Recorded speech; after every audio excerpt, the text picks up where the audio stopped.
Hey, this is your friendly neighborhood Dr. Jimmy128, and I'm going to bring you a 1 versus 1 between the red Protoss Toss and the blue Zerg SuperJWombat. I am extremely excited to bring this game to you because this game was played by none other than my blood-related cousin, Mr. Toss.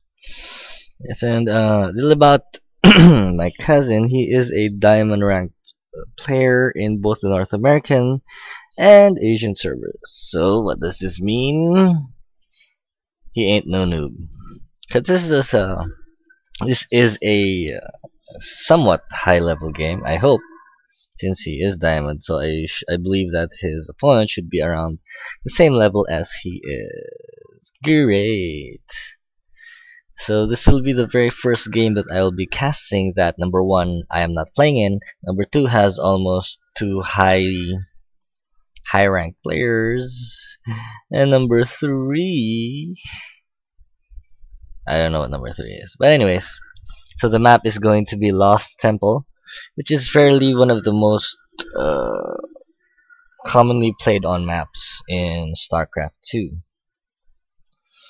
Alright, so looking at the opening builds, you see that my cousin went for the good old 13 gateway build, which is very standard. Looks like he went.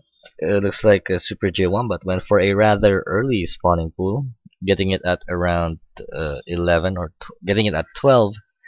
Looks like he got his extractor at around 13, so he went 13 extractor, 13 pool, which is I guess a fairly decent opening for Zerg. I mean, by the time that your spawning pool comes up, you should have enough gas for Zergling speed. Let's see how it goes. Excuse me. And he only has 2 drones on gas, so not looking to invest much. Looks like he's already getting his queen.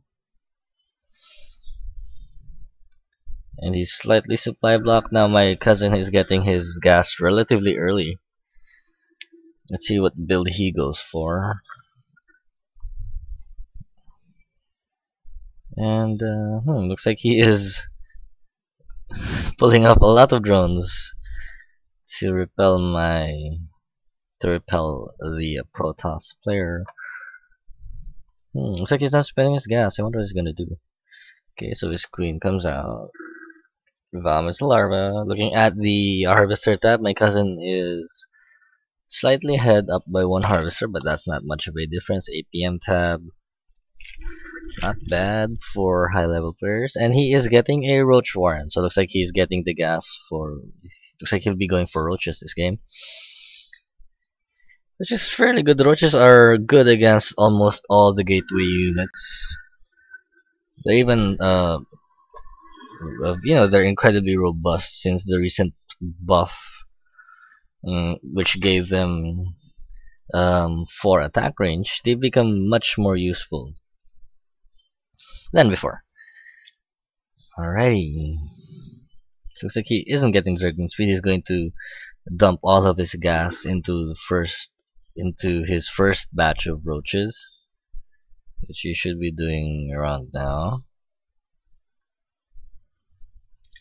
Looks like my cousin is getting his warp gate technology out, going for 3 gateways. Let's see if he will go for an expansion here. And looks like, ooh, wow. Looking at the production tab, he has 9 roaches on the way. That's a lot of roaches. Looks like he's going to be aggressive this game. 1 base roach is a fairly good build, because it'll normally Protosses like to go 4 gate and they push around the 7-minute mark. So it will be it's really tough to defend your expansion against the Protoss 4 gate. So it's like he is choosing to go for 1 base roach play, which is fairly good.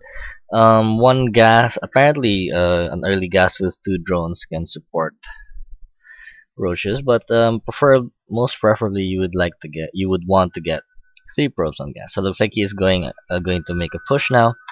Looking at the unit counting station, he has 12 roaches on the field against 4 stoppers, 1 sentry, and a zealot. My cousin warping in two more. Looks like we have a battle here. Um, Looks like my cousin's kiting back the roaches, taking out the zealot. The stalkers taking shelter behind the pylon, looking to make use of some terrain. One force field going down. And there's a little battle here between five stalkers and these roaches. The roaches take out the stalkers. My cousin is warping in another stalker. They take out the pylon, and looks like my cousin came on off the short end of that fight, but warping in more reinforcements to try and push this attack back. Getting a sentry and a zealot. I'm not sure what that force field is for. Looks like he's getting a fourth gateway. He loses his losing another stalker. He loses his sentry. And will he be able to keep the stalker alive? He was another stalker trying to get behind the probe line for some shelter, taking out two probes, three probes, and looks like Toss is able to repel this attack. But looks like SuperJWombat is sending in more roach forces, sending in his reinforcements. Looks like Toss will need to summon in more units if he wants to survive this. Now, one good technique you can use is have position all your ranged forces here and force field your ramp to prevent any roaches from coming up. Just like we're in for another push here. My cousin wisely warps in two sentries, and he should force field. Yes, so this prevents any roaches from going up the ramp, and he has more or less repelled this push. Alright, so looks like he is safe for now. Going back to the Zerg's base, looks like nothing much has happened. He's mostly been using his minerals and resources to produce attacking units. My cousin, on the other hand, has been using his resources to make defensive units, and he's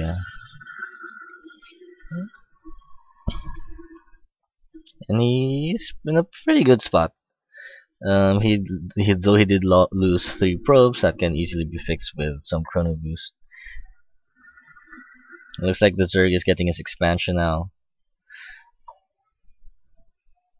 which this will prove very vital in the late game, because as Zerg you would want to have one base. You'd want to be a base ahead of your opponent, because as Zerg you want to constantly constantly create units, constantly spawn units. When you lose your army, you have a bunch of larvae, which you can make more units right away. So that's how Zerg works. It's mostly macro.